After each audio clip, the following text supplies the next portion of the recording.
आज हम पढ़ेंगे क्लास 9th की poem the road not taken which is written by Robert Frost. This is a well-known poem is about making choices and the choices that shape us. Robert Frost is an American poet who writes simply but insightfully about common ordinary experiences. सो इस poem में author जो हैं वो life के बारे में बात करेंगे कि लाइफ में हम कभी कभी ऐसे पॉइंट्स पे आते हैं जहाँ पे हमारे पास चॉइसेस होती हैं और हमें चूज़ करना होता है. So how to choose the choice from the choices the options available, इस बारे में बताया गया है. ऑथर जो हैं वो एक फॉरेस्ट से जा रहे होते हैं एंड उनका जो रास्ता होता है वो दो हिस्सों में बढ़ जाता है, दो रास्तों में बढ़ जाता है. Now he has a choice which way to choose, which path to choose. So ऐसे वो हमारी लाइफ के साथ कंपैरिजन करके हमें एक्सप्लेन करते हैं. Two roads diverged in a yellow wood. Here the yellow wood represents that there is autumn season in the forest and two roads represent the choices of our life. जैसे दो roads हैं author के सामने and he has to choose one. ऐसे ही हमारी life में हमारे पास options होते हैं और हमें उसमें से choose करना होता है. Yellow wood मैंने बता दिया, फॉरेस्ट में ऑटम सीजन था तो जो लीव्स थी they were yellow in colour. And sorry I could not travel both and be one traveller. So author कहते हैं कि मैं एक ही ट्रैवलर हूँ, तो एक टाइम पे मैं एक ही रोड एक ही पाथ में ले सकता हूँ, एक टाइम पे एक ही रोड में ट्रैवल कर सकता हूँ.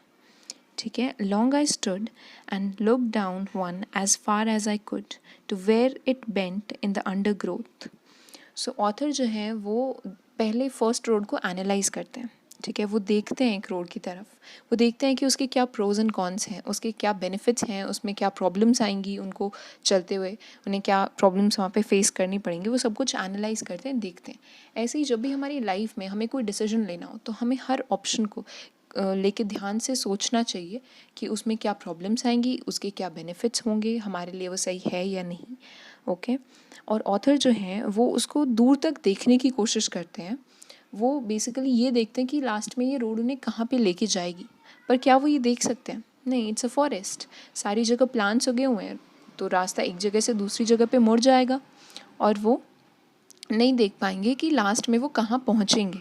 ठीक है. Undergrowth means trees and plants जो कि फॉरेस्ट में उगे हुए हैं, सो रोड कहीं भी मुड़ जाएगी and he won't be able to see the end. ऐसे ही हम जब अपनी लाइफ में हमें डिसीजंस लेने होते हैं तो हमें सिर्फ ये पता होता है कि हमें इस रास्ते पे चलना है. ओके.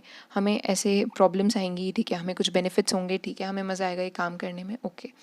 पर लास्ट में हम कहाँ पहुँचेंगे ये हम अभी से डिसाइड नहीं कर सकते. अभी हमें नहीं पता कि हमारी लाइफ में आगे क्या होगा. The second para goes like this. Then took the other just as fair and having perhaps the better claim. तो यहाँ पे ऑथर कह रहे हैं कि फिर मैंने दूसरी रोड को देखा एंड मुझे लगा कि शायद ये सेकंड रोड जो है ये बेटर है, it is a better path because it was grassy and wanted wear. तो वो ग्रासी थी, उस पर ज़्यादा लोग चले नहीं थे. जैसे किसी रास्ते पे, कच्चे रास्ते पे अगर लोग ज़्यादा चलते हैं तो वहाँ की घास हट जाती है.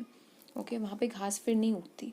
लेकिन जो ऐसा रास्ता होता है जिस पे ज़्यादा लोग नहीं चले तो वहाँ तो घास होगी. तो ये जो सेकंड रास्ता था, ये ऑथर कहते हैं कि यहाँ पे जो है घास है, ग्रास है, और एंड इट वांटेड वेयर. सो ये जो रोड है इट वांट्स कि लोग इस पे आके चलें बिकॉज अभी तक इस पे कोई चला नहीं है. It is less travelled road though as for that the passing there had warned them really about the same. यहाँ पे ऑथर कहते हैं कि हमें यहाँ पे देख के लग रहा है कि ठीक है, पहला पाथ है तो ये अलग है, दूसरा वाला पाथ भी अलग है. ठीक है. दूसरी रोड पे ज़्यादा लोग नहीं चले हैं, पहले वाली रोड पे ज़्यादा चले हैं, ऑल दिस. बट एक्चुअली में तो दोनों रोड सेम है. कैसे, मैं बताती हूँ. देखो, आप अपनी लाइफ में कोई भी ऑप्शन चूज़ करते हो, ठीक है, या कोई भी आप पाथ चूज़ कर रहे हो अपनी लाइफ में, तो आपको उसमें बेनिफिट्स भी होंगे, उसमें आपकी प्रॉब्लम्स भी आएंगी. ऐसे ही अगर आप कोई और रास्ता चूज़ कर रहे हो तो उसमें भी आपको बेनिफिट्स भी होंगे, प्रॉब्लम्स भी आएंगी. ठीक है. तो इस तरीके से ये दोनों रोड्स में सिमिलैरिटी है कि हर चीज़ में, लाइफ के हर काम में प्रॉब्लम्स भी होती हैं और फ़ायदे भी होते हैं, नुकसान भी होते हैं हर चीज़ के. आपको देखना है कि आपके लिए क्या सही है. ओके.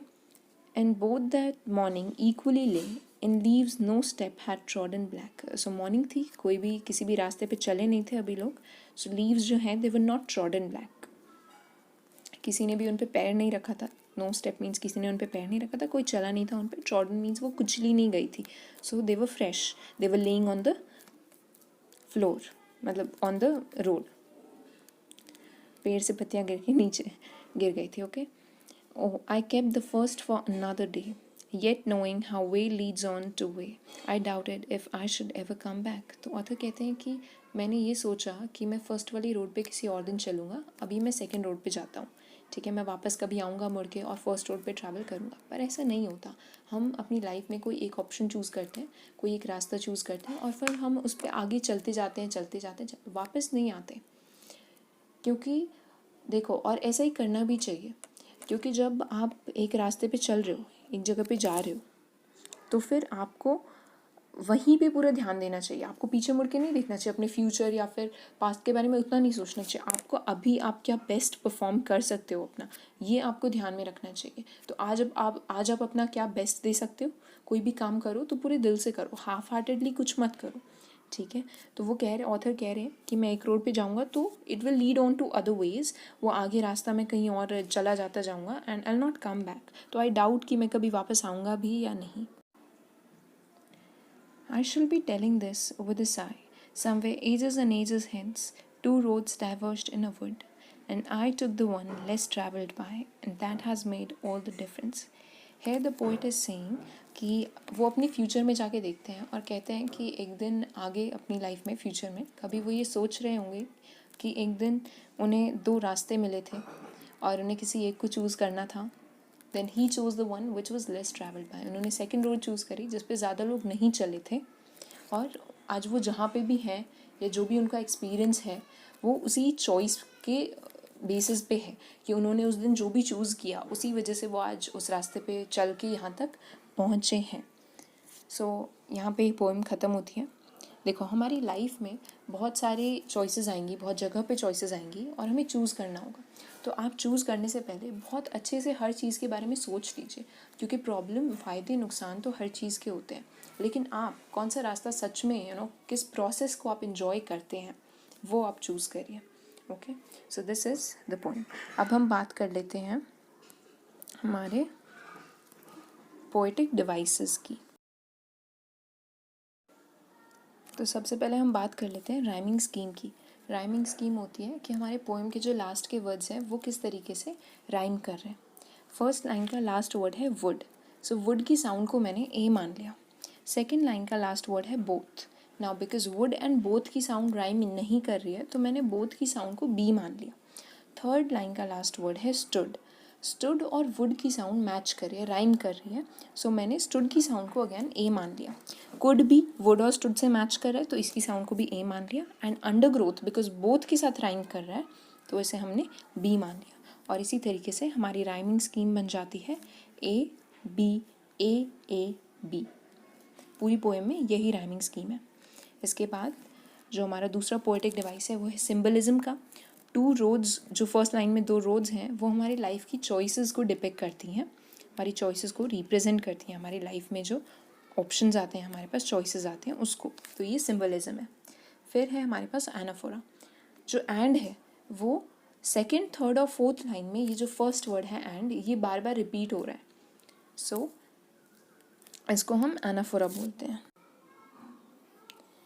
अब सेकेंड पैरा की थर्ड लाइन में हमारे पास है alliteration. Because it was grassy and wanted wear, so wanted and wear, इसमें we have the same starting sound व wanted wear, this is alliteration. ऐसे इसकी नीचे वाली लाइन में we have though as for that, the passing there, though that, ये matching sounds हैं, इनकी इनिशियल साउंड्स जो है वो मैचिंग है, दो दैट, तो we have the, so it is again alliteration. इसके बाद वी हैव थर्ड पैरा की third line. Oh, I kept the first for another day. So first for the sound of fur. So ये starting sound first same है. It's again alliteration. And last में we have fourth para में जो second line है उसमें ages and ages is repeated in this line. तो यहाँ पे ages का repetition है. ऐसे ही two roads diverged in a wood. This line is repeated. ये यहाँ पे है इस पैरा में, और ये फर्स्ट पोएम की जो फर्स्ट लाइन है उसमें भी we have this line, two roads diverged in a yellow wood, so this is again is repetition.